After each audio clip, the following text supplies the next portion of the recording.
The Pag-ibig Fund disbursed 83.31 billion pesos in home loan releases over the past 3 quarters, which is the most money the agency has ever released from January to September.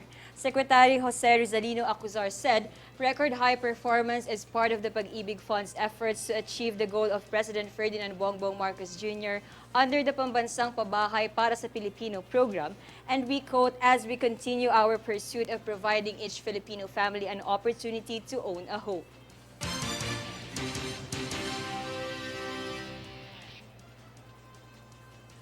Meanwhile, the Department of Environment and Natural Resources, or DANR, spent the first 100 days of President Ferdinand Bongbong Marcos Jr.'s administration pursuing sustainable environmental management and development while creating green jobs and ensuring government investments and revenue.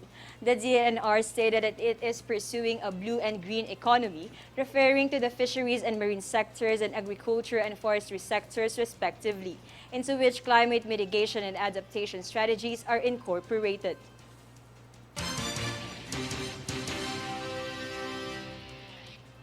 Meanwhile, Philippine National Police or PNP Chief General Rodolfo Azurin Jr. appointed Colonel Rodrigo Maranan as the new Public Information Officer or PIO Chief of PNP.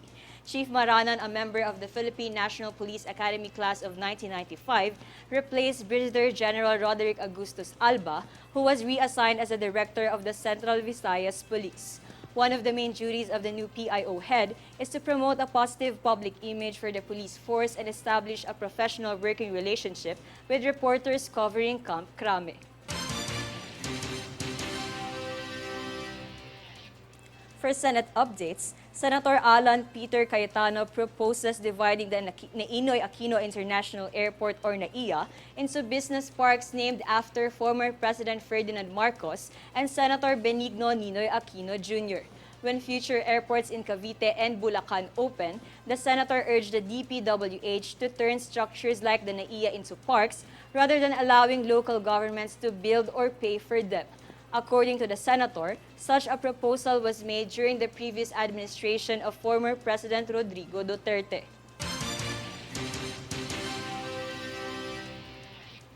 Consequently, Senator Alan Peter Cayetano stressed the Department of Public Works and Highways or DPWH must improve the salary and working conditions of construction workers. Natalie Danganan has a full report.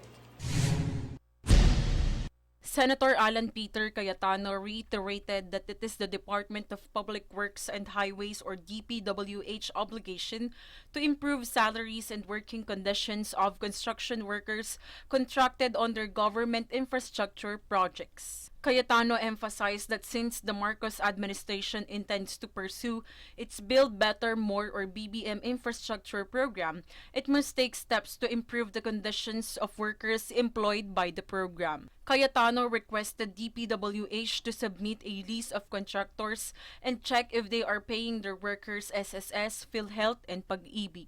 He added that the DPWH should enter a Memorandum of Agreement with the Philippine Constructor Association or PCA and the Technical Education and Skills Development Authority or TESDA to offer mentorship and skills development programs to construction workers. He also added contractors do have big contracts and it's a public project, not private, so they should have the initiative to give workers an extra pay or higher compensation. He also cited an executive order enacted by U.S. President Joe Biden in which construction workers hired for federal projects would see higher salaries and job quality. Cayetano urged the Marcos administration to consider a similar measure given its BBM initiative. For Golden Nation Network, this is Natalie Danganan.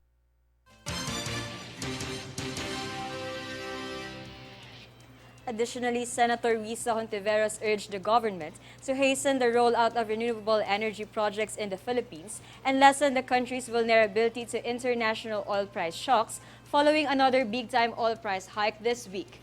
The senator, a known supporter of renewable energy, made a statement after local oil companies announced increases to prices of diesel, gasoline, and kerosene due to drastic cuts in production announced by the Organization of Petroleum Exporting Countries or OPEC.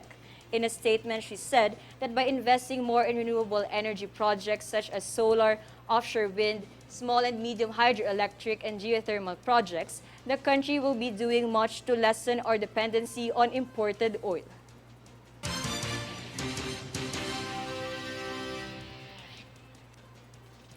For lower house updates, House Deputy Speaker and Cagayan de Oro City Representative Rufus Rodriguez aims to push creation of a state corporation that would focus on the development of renewable energy. House Bill 4205, which he filed, contains its proposal to establish the Philippine Renewable Energy Corporation. Renewable energy resources cited in his bill include biomass, solar, wind, geothermal, ocean energy, and hydropower.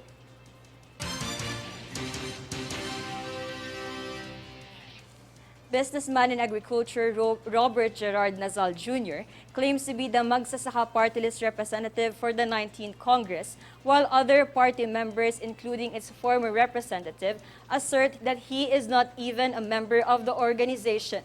However, the side of former Magsasaka Representative Argel Joseph Kabatbat said the party does not even know who Nazal is.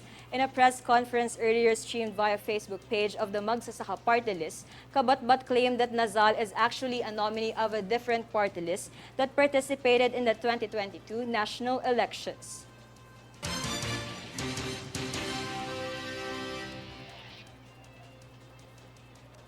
Up next, a news force. 40 vegetable farmers recognized as farmer heroes.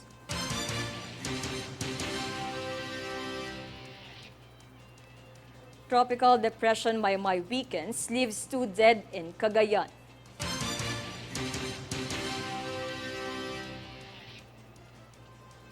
Organization of Socialized and Economic Housing Developers of the Philippines makes debut launch in Cebu City.